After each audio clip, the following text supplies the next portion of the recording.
It's been lights out in Spain and Portugal, but could it be lights out for Ed Miliband here in Britain? This is Emily Carver for GBN Originals. Don't forget to like and subscribe this GB News YouTube channel. I know, he's been banging the green drum for years, and yes, we do all care about the environment, Ed, and no one's arguing against that. But the way he's going about it is just not working. It's top down, it's unrealistic, and honestly, it's doing more harm than good. His zealotry and his car crash interviews, his insistence that sky-high taxes on oil and gas have absolutely nothing to do with our sky-high bills has been a national embarrassment. Take a look at this car crash interview. Energy companies in this country are taxed at 78% on energy profits. That pushes up prices too. No, that's wrong. Look, it's not 78%? It is 78%, but it's not incredible. Whereas obviously regular corporate tax is 25%. It's really important to make this point.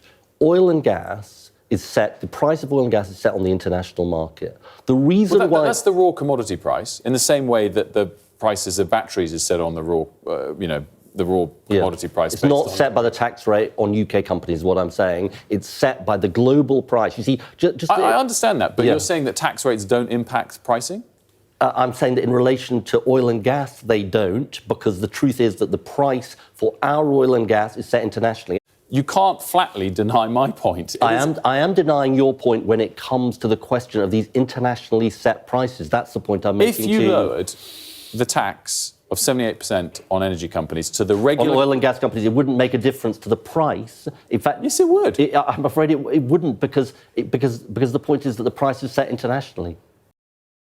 Now let's start with the obvious, his obsession with banning new oil and gas drilling in the North Sea. Now, on paper, it looks like a bold step for the planet, doesn't it? Banning oil and gas, but in practice, it's reckless. There's no proper plan for how we transition the thousands of workers in that sector, no retraining schemes that are ready to go, no guarantees that these workers won't just be thrown on the scrap heap. And when you've got the leader of Unite, the trade union, Sharon Graham, hardly a right-wing critic, is she, calling his approach computer says no politics, that should tell you everything you need to know, really. If you're pushing a plan so weak that even the unions can't support it, something is seriously off for a left-wing cabinet minister. And it's not just the unions, is it? Norway, one of the most progressive, green-conscious nations on earth, basically just told us all to calm down. Their energy minister warned the UK not to ditch oil and gas too quickly. Why? Because doing so risks energy security and also grid stability. That's not climate denial, that's just realism. They're still committed to a green future, but they understand that you can't just flip a switch and hope for the best. You need a phased, planned transition, something we don't have under Ed Miliband.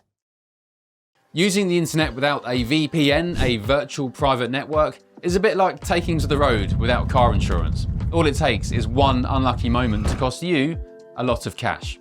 This video's sponsor is Private Internet Access. They are the VPN to help keep you safe.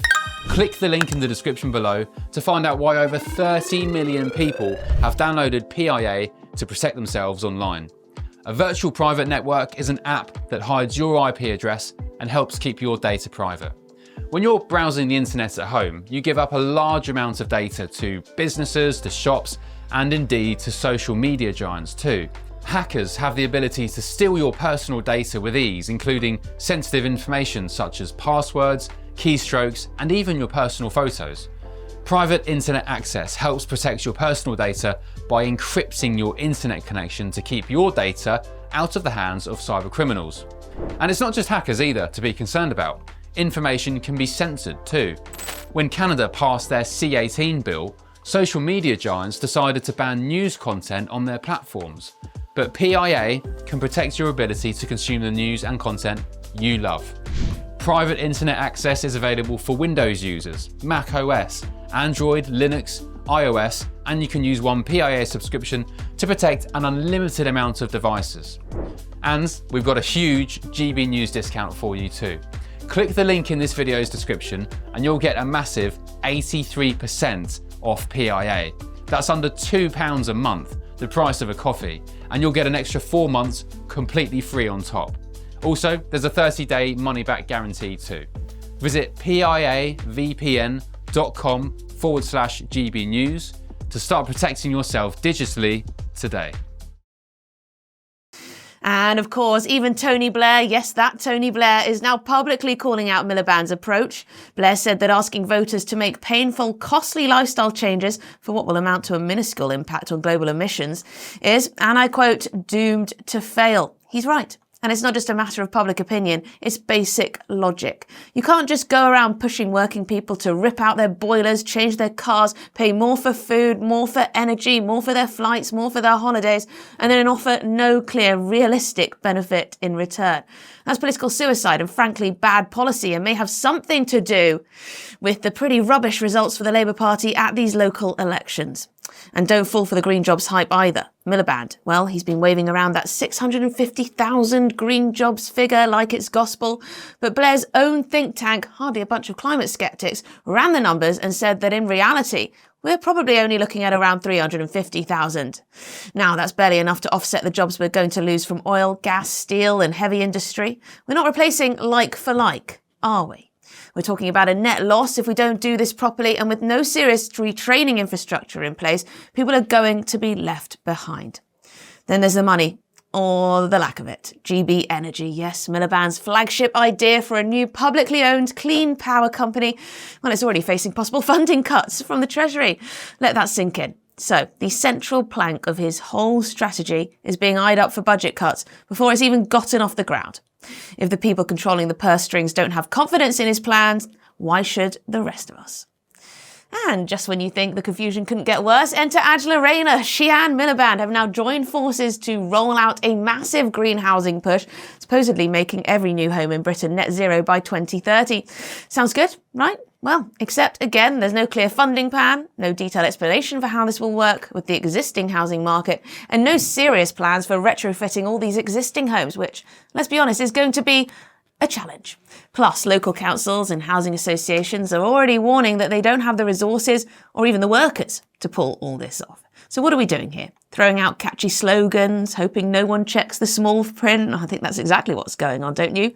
This is the core issue with Ed Miliband's entire approach. It's all ambition without the execution. It's idealism with no sense of timing, logistics, or, most importantly, human cost. And you know what? That's not quite good enough, is it? It's not enough to have the right intentions, if he does, if your plans don't stand up to scrutiny and may well leave people worse off. You shouldn't need a former Prime Minister, Tony Blair, who's been wrong on a lot, to tell you that.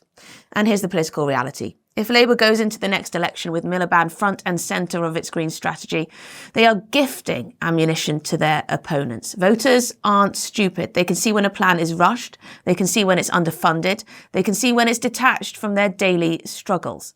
People want action when it comes to the environment, but they want it done in a sensible and reasonable way. If they see China continuing to invest in coal and other fossil fuels, if they see the USA drilling and their energy bills are so much lower, they're going to point that out. They want to know their jobs are safe, their bills won't skyrocket, and their children will live in a cleaner world. That balance should be possible, but I don't think it is with Miliband in charge, do you? We need leadership that can bring people with them, not bulldoze them. Leadership that gets how people actually live. We need coalitions, not just among MPs and ministers, but with, I suppose, the unions, industry, workers, families, everyone, business. Of course, climate change is obviously a big fight, but you don't win that fight by alienating the very people whose support you need to make it happen. So yes, Ed Miliband may have the passion. He may like to stand underneath wind turbines with his ukulele, talking about wind power. Yes, he clearly believes in what he's doing, but belief isn't enough anymore. Let me know what you think about it all. Is it time for Ed to step aside, let someone else try? Could there be someone that's actually worse than Ed that steps in? Is he a bit stuck in the past? Has the whole debate over net zero changed? We shall see what happens, but you let me know what you make of it. Do leave a comment, like this video, and subscribe for more content just like this.